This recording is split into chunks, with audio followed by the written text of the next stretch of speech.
This podcast is brought to you by Live Intent. Whether or not Google ever decides to remove cookies, Live Intent's Hero, that's helping identity reveal opportunity, offers a solution that transforms non-addressable audiences into addressable inventory using first-party data. Hero is scalable, interoperable, and integrated with major industry players, providing a robust framework for navigating this new era. See how Hero can help you quickly unlock your inventory at liveintent.com/hero. That's liveintent.com/HIRO.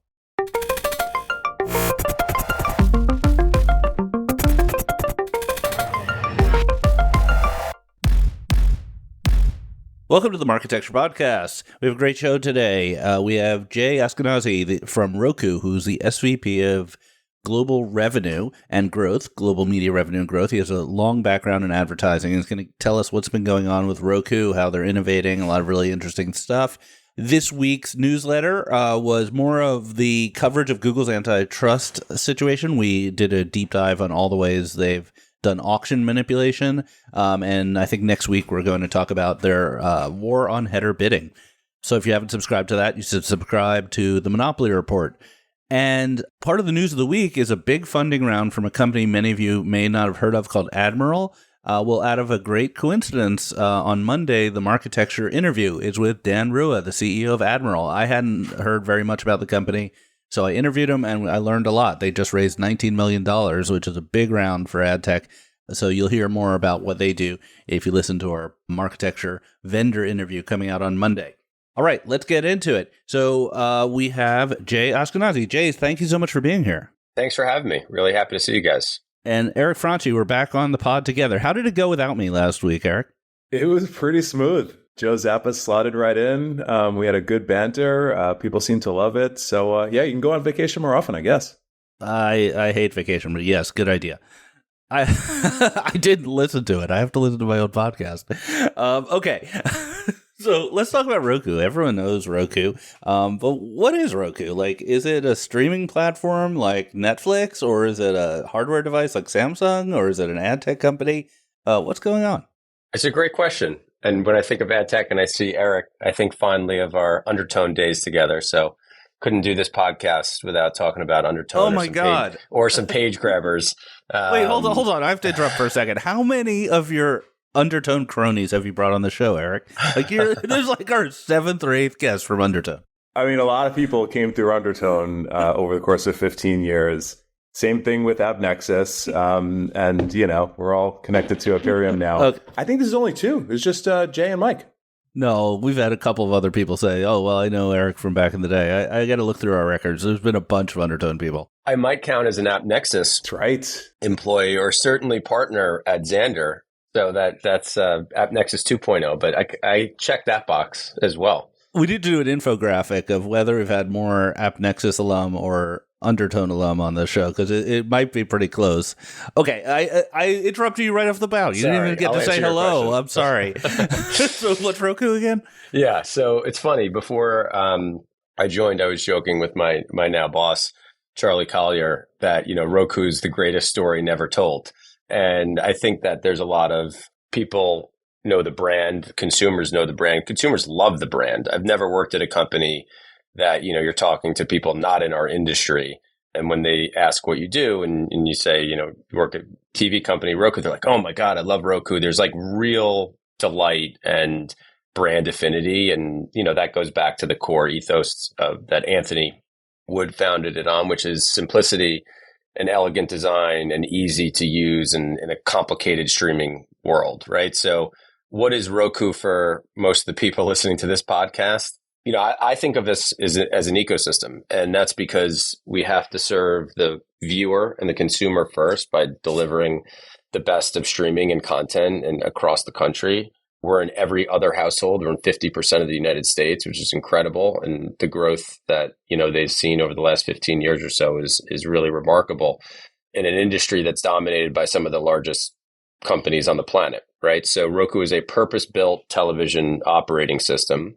So in addition to serving the consumer and the viewer, we also serve our programmer partners and the biggest media companies in the world that distribute their apps across our platform.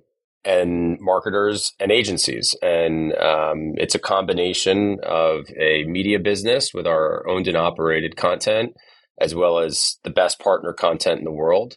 It's something where, there's continuous evolution and innovation. It's a really exciting place to work because we work at a device company that's building televisions, as well as a media company that's producing shows. And we have some of the most valuable data to enhance and inform our campaigns for our clients to make sure that they're performing and driving business results. So, that's a long-winded way. I consider Roku an ecosystem for streaming. And it's, again, really exciting and still growing incredibly fast, despite it being about 15 years old. Right. So it seems as though some of the other players, I don't want you to have to talk about the competition, but it seems like they're becoming more Roku-like in a sense. Like Apple TV used to be a closed system. Now it's, maybe starting to sell ads and licensing sports and things like that. And Netflix, obviously, making big moves, selling into ads. Do you think you need to be a little bit of everything to be successful in television? Yeah, I think you need to be nimble. And in today's world where there's a lot of new entrants, having a little bit of everything, but still making sure that your core skill set or your core competency is excellent in what you do is critical. And we are excellent at delivering marketers' messages to our clients and being able to do it to the right consumers and driving results. And what comes off the back of that is really interesting insights and creative executions and all the rest of it. But you need to make sure you have that core competency, especially to your point, there's so many monster players in the market. But, Roku, the independent company, is still the largest by a lot. The second largest operating system in the US is about 17% of the market share. We're 50. So that's a pretty exciting place to be. And it allows you to start testing and learning in lots of different areas. And I think that's what the company's done really well. There was no media business when the company started, right? Like that was started a number of years into the business. And that's just an example of, now that's a lot of what drives the business forward. So how much of that like operating system scale and the market penetration factors into how you go to market? Just because I've been reading up a little bit on Roku and everything you have to offer. So there's like the screensaver, which I think is its own place. Roku City. That's right. Roku City. Your ability to, have some commerce connected to that. There's the representation, I think, of the app inventory. There's more to sell. How do you go to market with that amount of assets? Is that how, maybe I'm answering my own question, is that then how you compete against some of these scaled players who don't have the device footprint? Yeah, great question. We think about it a lot. And, I think we start with the math. I like to let the math do the talking because it speaks for itself. And the fact that, we see our households and our consumers 26 out of every 30 days when they turn on their television, right? And that's a powerful place to be because we are the lead in to all of television, which means that whether you want to watch Netflix or you want to watch Thursday Night Football on Prime or Hulu or what have you, we host all of that great content, but you have to come through our front door, right? So when we're talking to clients and agencies, it's really about the power of the platform and the ability to see our consumers at a frequency that can be managed in a better way, irrespective of where they end up. Maybe they end up watching Roku content in the Roku channel, which is, one of the largest AVOD services in the country. But if they don't, and they end up in one of our partners' content or inventory, we want to host them on that journey and be able to take them there in an elegant fashion. And when I was considering my move here, and I've only been at Roku for about 5 months now, I thought about what type of durable assets would a company have that I would consider going to. And things you can't fake are scale, right? We're in over 83 million homes now. 100% logged in audience, which in our day and age is critically important, not only to have the identity asset, but be able to match against customers and do a lot of the retail media work that you mentioned, Eric, and partner with companies like Instacart that also has a robust logged in audience and do really, really interesting things together on the biggest screen in the house. Having logged in audiences and working inside of the walled gardens is one approach, which obviously is super successful and will continue to grow.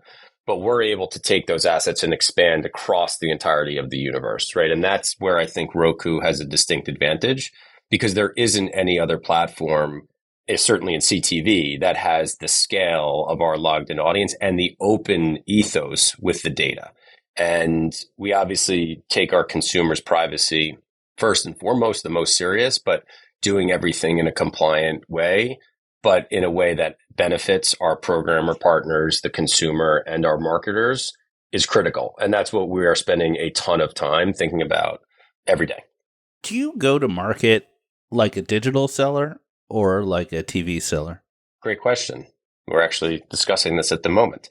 I think legacy Roku was more like TV. And the reason is because, and I was a buyer and a customer of Roku at Publicis, clients that were buying linear, which is most all of the traditional clients, wanted incremental reach in streaming. And Roku was the biggest game in town before a lot of other companies were in streaming. So the sell was more like television, but through a digital sort of stream.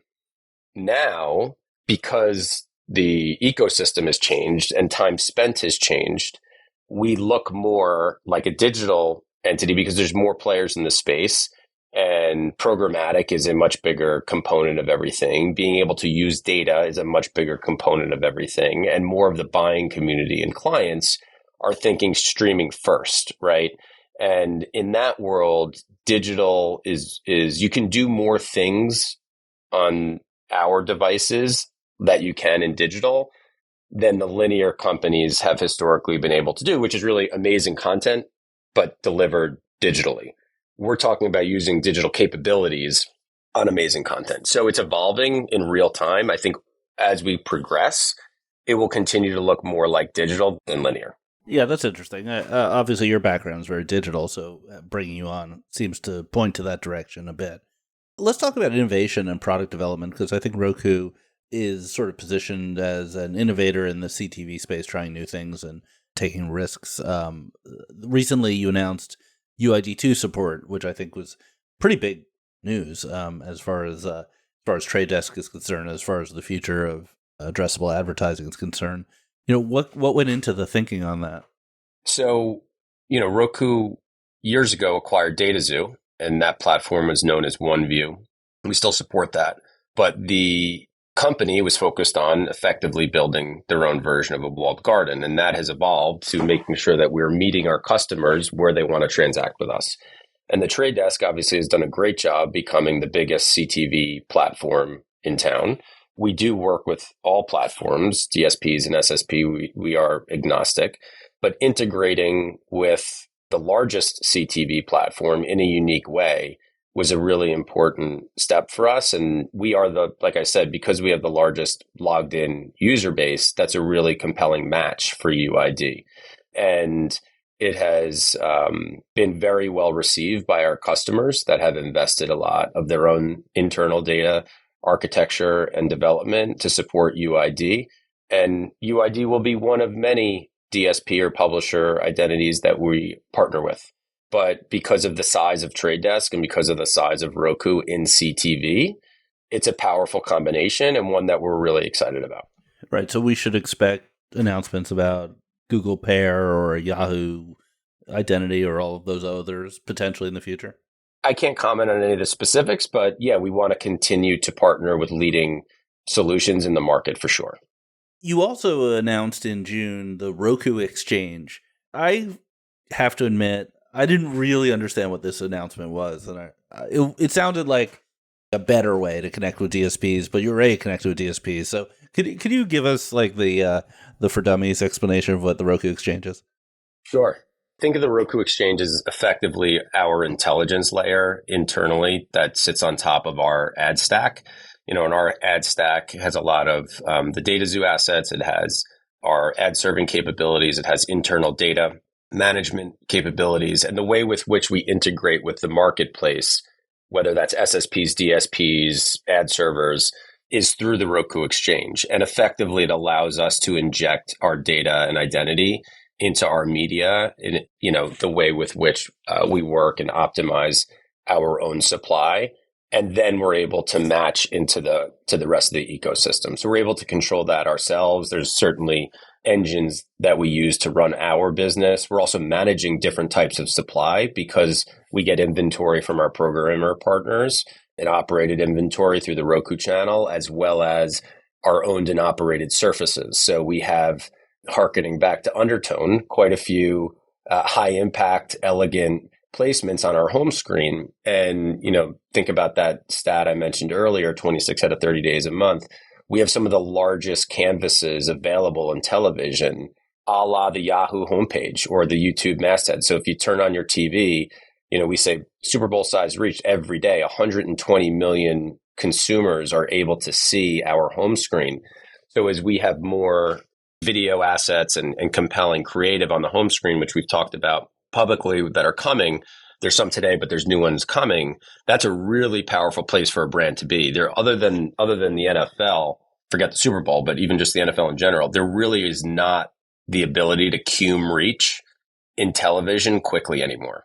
That's something that solves a client problem. And we are ultimately in business to solve client problems and deliver results, not just build cool things. So we're really excited to launch some of these new capabilities. So I have to admit, I still don't know what the Roku Exchange is, but Okay. So Fair enough. Are we buying as a DSP? I'm still buying through the Magnite pipes, right? The pipes didn't change. Are. The Roku Exchange is our internal mediation layer that, again, we manage all the inventory sources. We manage our own data. We inject the data in the inventory, and then we make it available to, it's a unified auction internally, right? So yeah, it helps with all of our internal mechanisms. And part of the reason that is really important is because the apps on the Roku may be owned by a media company, and you may have multiple eligible sellers into that inventory. Is that kind of one of the core factors? Yeah. So the sellers of, any of the big media companies, because of our distribution, they obviously monetize the majority of their inventory on our platform through their direct sales teams. We're one of, however many platforms they have that their app is sitting on. The inventory that Roku controls as part of the partnership with those companies, as that's more of a digital distribution since there is no affiliate, in retrans and streaming that we control as part of it. That's only available through us. So that's the way that the inventory breakdown works. So you've been testing a new ads manager in beta for a while. So this is like the Google ads of Roku, the Roku ads of Google, whatever you want to call it. I have a two-part question. I have a three-part question. Part one is, how's it going? Part two is this really oriented towards self-serve smaller advertisers, or do you think everyone's going to use it? And part three is, should people worry that you're going to use this to become a walled garden? I'll answer the last part first. No. Now, the first two parts of your question, it's going really well. It's scaling very quickly. There's some paid media actually that's out in the market, and we are still in beta, to your point. It's mostly for growth marketers. It's been built specifically with that in mind, to have full self-service capabilities in the ability to buy on the big screen, whether that's uploading, first-party file lists, building creative assets, paying for things themselves. And this is purpose built for growth marketers to be self-service. I think that's a bit different than some of the other ads managers that are out in market for video. And we believe there's a distinct advantage that we have, and we've gotten great feedback. And, we're going more sort of public and into GA in just a couple of weeks. We're very excited about it. I think over time, does this become a platform that some of our bigger brands and agencies are able to utilize for self-service if they want to, through the, utilizing APIs and pushing it into their own buying systems? For sure. But right now, this is focused on demand diversification and helping to service a different part of the market that we don't service today because we don't have 1,000 local sellers, right? We're not in that business model. But there are a lot of companies that especially have been built in a digital world that want to utilize CTV and want to utilize streaming in the same way they were able to utilize search and social. So if we're able to make it easy and they can upload their first party data and they're able to access the biggest screen and the best content with that type of capability, that's compelling. It hasn't really existed outside of search and social in the way that we're building for this. And we're really, really excited about it. That's awesome. So by growth, just to clarify, we're talking about app install, D2C, direct response oriented, SaaS companies, that sort of thing. Exactly. I mean, that is certainly a core client base that we are already servicing through our beta program. Small to mid-sized businesses, companies that were sort of built in the D2C era, but also M&E, right? So for us, media and entertainment's a huge category. And if someone's launching a smaller app or they want to get into that and they want to drive tune-in over time, I could see them using this as well. And it's a low barrier to entry for CTV. And that's something that's compelling because none of these clients were ever able to access linear television because you needed to be mostly buying through a large holding company. And you had to have a lot of money to spend on creative as well as the media. And this is democratizing access to streaming inventory. Yeah, I think Eric and I have talked about this on the show quite a bit because Eric's an investor in TV Scientific. I'm on the board of Vibe. Even Kevin Weatherman, who I know is a listener to the show, just announced his new company, whose name escapes me. But if he wants to buy an ad, I can mention him on the show in the future. And we support those companies, by the way. We work with the companies you just referenced, and they buy our inventory.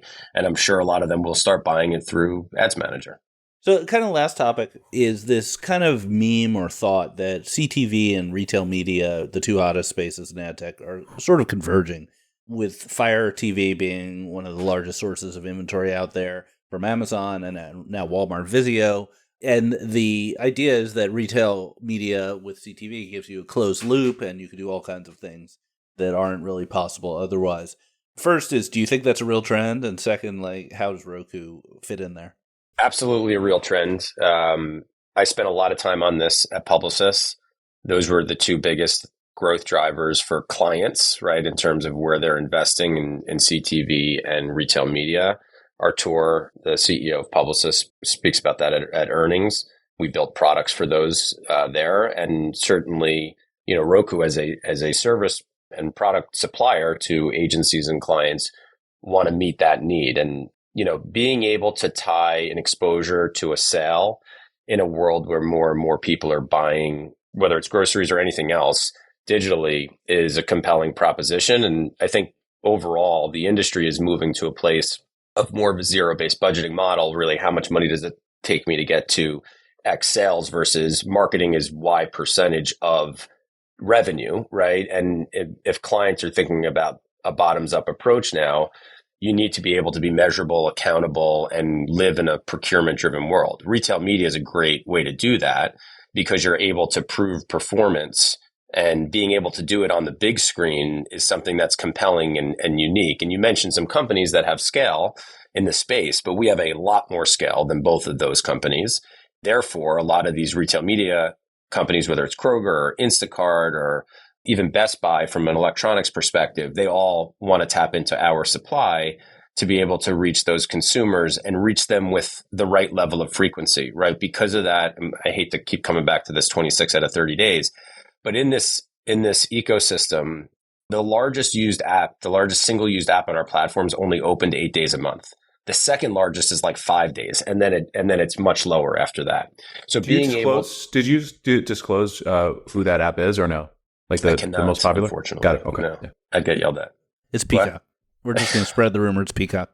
No. So because of that math, you're able to do interesting things and manage reach and frequency and tie it to a measurable outcome. And I think you're just going to see more and more of this in our industry. That plays really well into Roku's strength. We're really excited and we're leaned into performance-based television. I think retail media is the beginning of it. And shopping on your television is also a trend, believe it or not, that's growing. And, we believe that through our remote, if you have a Roku device, it's quite simple to use. And being able to actually click the OK button and shop and check out. We have integrations with Shopify and Walmart Plus directly in the UI, because when you're logged in, most customers also have their credit card and their name and address, and you're able to actually shop and create that experience for a marketer. And over time, I think more and more people will do that. It is not a behavior that's ingrained yet, but I think will be over the coming years. Yeah, I think that's the real question. What is shoppable TV? How is it expressed? Is it with the remote? Is it another device? We've had some conversations around that. But I will say that Roku, because you have the account, because you have the credit card, I find it very easy to just like pay for new streaming apps through Roku. So the billing for a lot of my streaming apps just ends up going through Roku. So I think you're definitely on something with perhaps the nature of your remote. Roku Pay. There you go. That's right. That's how it shows up. Maybe one question before we go. You did have a senior role at Publicis for a number of years. Any takeaways from your time, there? And then just more broadly, we love to just like talk about this stuff. What do you think the future of the agencies, the future of the holdcos might look like in this world that's just, fragmenting into a bunch of different interesting places? Takeaways and experiences. I loved my time there. I, have family and friends there, and I wouldn't trade it for any experience. I was there twice. I left and came back. And, I think the agency world is mostly about talent, historically speaking, and attracting and maintaining and keeping the best talent to service clients. That is the asset. The people are the asset. Now, over the last few years, obviously, Publicis and other holding companies have invested in data businesses, whether it's Merkle or Axiom and other real assets. Omnicom bought Flywheel. So I think what you're seeing is the evolution of a legacy services business into more of a platform-driven business and a platform company. A lot of development work going into AI and automating very manual legacy processes will continue to happen. So I think, being able to see all of that, understand what clients want, understand where the marketplace is going is a really unique place and spot to occupy. When you work at a media company or a platform, you really live within that company, right? And you're only thinking about your company and your direct competitors. Being within the agency ecosystem, you're really at the center of everything. And that's why, among other reasons, I think agencies will continue to always occupy a really valuable space in our market. And clients can't keep up with that stuff themselves. No one media company could do that themselves. So between being at the forefront, helping clients innovate, understanding the marketplace, certainly the buying leverage and the planning leverage that they have is very real. And I believe those businesses will be healthy for some time to come. Will there be consolidation and will the environment change? Probably, like any other sort of evolution of a business cycle. But I do believe that agencies are here to stay in a material way. And I think they'll just continue to transform through M&A and through their own development. And again, you're seeing that play out in real time. And the way that marketers are organizing themselves is changing, and the CMO role is different than it used to be. And those businesses are coming together. So now agencies need to adopt to the way that their clients are set up, and they're well suited to do so. All right, that's a great way to close out this conversation. I just have one callback. In the beginning of this conversation, you guys said there was a Roku City. Is that real, or are you pulling my leg? That's very real. It's in the cultural zeitgeist. What is it? Yeah, it's our screensaver. It's mentioned on X, I think, once every 10 minutes or something. And it's occupied by brands. And it's this beautiful experience that we're able to structure buildings and drop Easter eggs into. And brands are now starting to have their own creative. Right now, we're live with Subaru, with a car within Roku City. We had the Magic Kingdom for the Disney's 100th anniversary was actually a building that was going by. And more clients are really loving it because of the creative canvas it affords and the scale of the execution. Yeah, it's really cool. Yeah. Right, I apologize. I'm not a Roku user, but maybe I'll buy one just for the experiment. All right, we'll be back in 1 second with the news of the week. This podcast is brought to you by Iris TV. Streaming is now bigger than broadcast and cable, but we all watch our favorite shows and movies on hundreds of different devices and apps. Iris TV makes it easy for advertisers to target viewers with precision at scale across all these platforms. They do this by enabling AI to analyze millions of videos from the leading publishers to create the largest contextual data marketplace for streaming. By building their campaigns with Iris-enabled data, brands like Carl's Jr. are driving higher lifts in awareness and sales while publishers are generating higher yield. Learn more about Iris TV and explore their private marketplace deals by visiting iris.tv/PMP. That's iris.tv/PMP. All right, we're back with the news of the week. We're heading into the end of the summer, so lighter news week than we've had in the past couple of weeks, which isn't actually a bad thing because we're getting killed with a ton of announcements, but I think there's still a bunch of fun stuff to go through. So first thing is some fundraisers. So two to talk about. First is Adelaide. Adelaide raised a seed extension, as they're calling it. My firm, Aperium, led it. And a couple things to talk about here, and would love to actually get both of your guys' takes on the attention space as a whole. We did a bunch of work on the attention space. It's not an emergent category, but I think it's a category that is right now breaking out. And Adelaide was super impressive. And I was pleased to see how many people just love the company.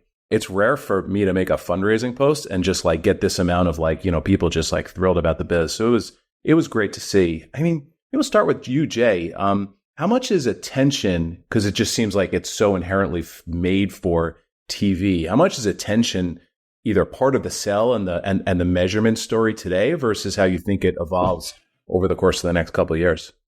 I wouldn't say it's a big part of our sell today. I think, it's something certainly that the industry's talking about. There's been a good discussion around it. There's companies that have popped up and are trying to figure it out. Until it figures its way out into agency and client planning tools and measurement capabilities, whether that's MMM or other, I don't know if you're going to see the takeoff that the conversation would make you believe is happening. But we would listen. I think it would support our business, so we're happy to think about it more. But we don't hear about it from clients that much yet. All right, what about you? Well, obviously, Adelaide's continued advertising on the Marketecture podcast led directly to their funding round. They've been one of our most loyal advertisers. I think that had nothing to do with it, really? Nothing to do with it. Oh, Church and state here. Come on. I think that it's one of those things where, if it works for advertisers, they'll keep using it. It's a value add. I don't see it becoming a currency. I think it's a little too hard and quirky to measure to up level to being the currency by which people transact, which would have much more value.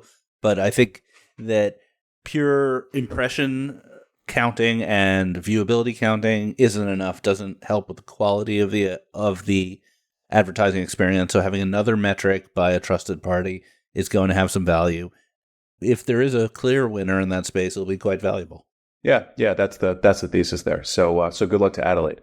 Admiral, since you had the call with them, maybe you take this one, Ari, because this was a new name for me too.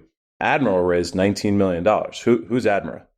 Who is Admiral, indeed? I had heard of them, but hadn't really grokked what they were up to. And even Ad Exchanger in the article about it said, known for ad blocking retention. Recovery of ad blockers. Easiest way to think about it is that they help publishers to talk to their readers in various ways. So they could do ad block recovery, like, hey, you're using an ad blocker. We have to pay our journalists. Do you mind turning it off? But then they could also do incentives, and they could also do newsletter subscriptions, and they could also do actual paid subscriptions, and they manage the subscriptions, and they do consent management. So it's kind of a pretty broad set of tools for helping publishers manage every aspect of what they do. A little bit like Bounce Exchange, a little bit like HubSpot or Intercom. I'm, of course, just taking their word for it. I don't personally vouch for it, but that's their positioning. And it seems sort of compelling. Publishers need help with that sort of thing, and they raise quite a bit. So that's a point of validation. I mean, on the website, they have a real who's who of publishers. I always wonder, with a new solution for publishers, with a business that's historically, unfortunately, been under pressure, is there another vendor that they can, slot in? Is there another check to cut? But it sounds like they're adding real value. So this is neat. Good news for Admiral, and listen to the interview. All right, move on to streaming. So Netflix had a bunch of ad tech announcements on an epic post on their site. So we'll link to it in the notes. So a couple things. Number one, upfront sales were up 150% year over year. No mention of the actual number, but that's good direction. Number two, they expanded their buying and measurement capabilities. Google actually had a post on X promoting that they were making Netflix inventory available with PMPs. And then the third, maybe this is the most interesting, is that they're supporting clean rooms. So live immediately, I think, with Snowflake, and then with the plan to offer InfoSum and LiveRamp over the coming months. Jay, how much do you think? Because the clean room sell is interesting for the streaming companies, right? How much do you think that the future of the transactions, right, with the programmatic buying on streaming happens via clean rooms? It's something we have heavily invested in and will continue to. Actually, had a meeting this morning on it. It drives a lot of our adoption today, especially in data-rich clients and some of the smaller, more boutique agencies that specialize in performance and data. I think you'll see it continue to grow in importance for the big holding companies and brands. They're all invested in it, and certain brands are ahead of others. So I think it's a huge future, whether it's targeting, measurement, audience planning, identity matching. The challenge is, again, how do you look holistically at a campaign across everything instead of in each partner's own ecosystem? But it's something that is absolutely critical and will continue to grow in importance as we go forward. I guess to the extent that, so many of the big platforms in CTV are effectively walled gardens, it seems to be kind of purpose-built or geared for clean rooms as a result, I guess. All right, what do you think? Yeah, the broadcasters and the platforms have logged-in users, and they may not want to give all of that data to the buyers, and there are limitations what you could do with deal IDs.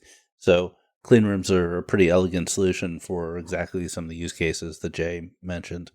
I'd also point out that Netflix going into ads and giving access to the Trade Desk and Google is a real market mover, it seems.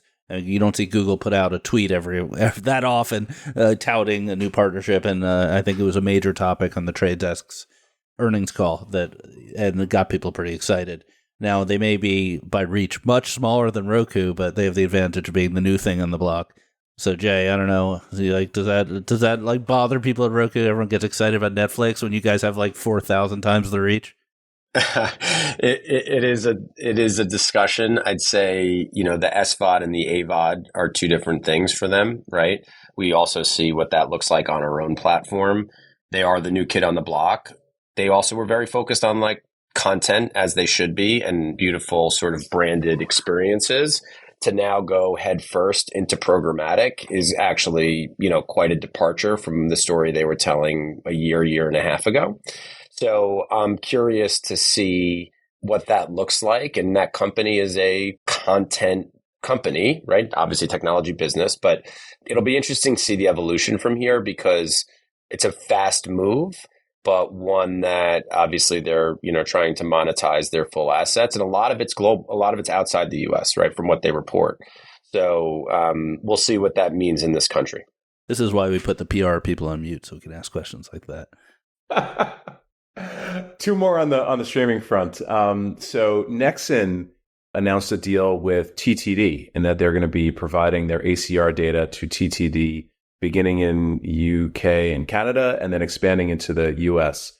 Is this a head scratcher? Because, they're kind of competitive? Total head scratcher. Nexon, formerly known as Tremor. I don't know how they're getting ACR data. I don't know anything that's going on here. I'm super confused. And people on Twitter were equally confused. If anyone knows what this is about, reach out. I rely on you to not be confused and solve for my confusion. I'm pretty confused. Sorry. Jeez. Okay. All right. Well, here's something that's not confusing. Final thing on the streaming front. Chick-fil-A is apparently gearing up to launch either a branded content series or their own streaming service. So there's a chance, Jay, that Chick-fil-A is going to have an app on the Roku ecosystem. How exciting is that to you? We hope so. They're a big partner of ours already.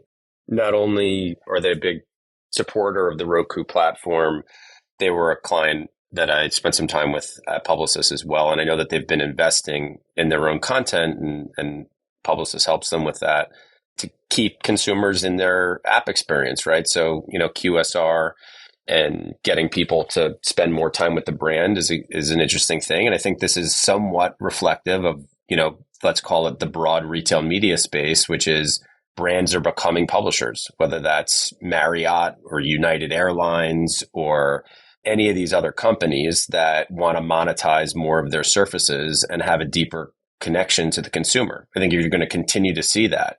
And I think this is really interesting. This is a different one than some of those other companies.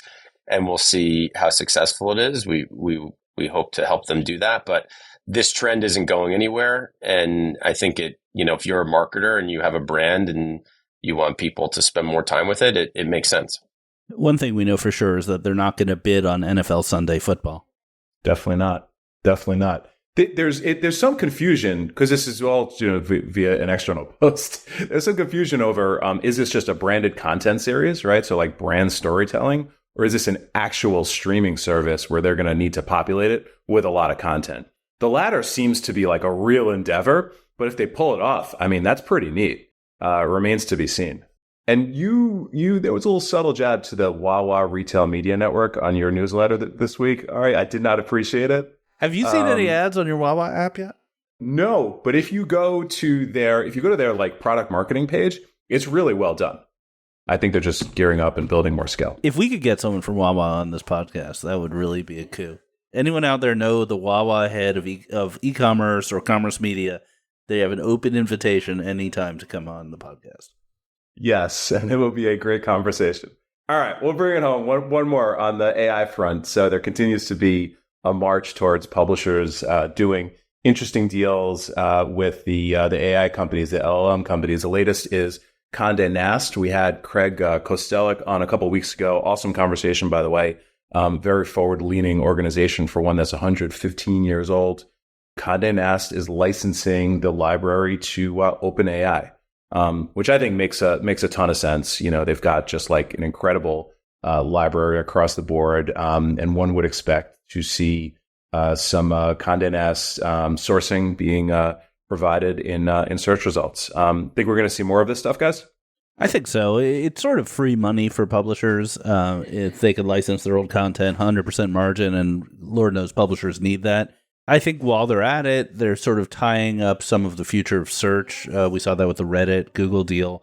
So I think that there's sort of cautious optimism around this, especially if these are short-term deals, 2 or 3 years, that by then, if the world changes, they'll know more about it.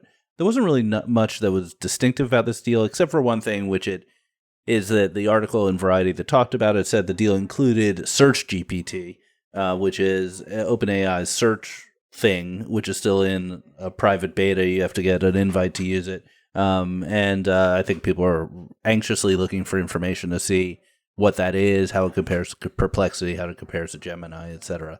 So maybe the Condé people have seen it. We don't know. Yeah, good point. All right, cool. Jay, any thoughts on this one, or we want to bring it home? We could bring it home. All right. Well, Jay Askinasi, thank you so much for being here. Thank you for letting me know about Roku City, and thank you for telling me all about Roku's interesting product development on the new ads manager and all this cool stuff. I think the audience learned a lot. Thanks for having me, guys. Really enjoyed it, and hopefully we could do it again in the future. Eric, good seeing you. You're never going to get rid of me. I cannot be replaced. You cannot. Thank you a lot, guys. Appreciate it. Talk to you soon, everybody. Thank you for subscribing to Marketecture. New interviews are added every week at marketecture.tv and your favorite podcasting app.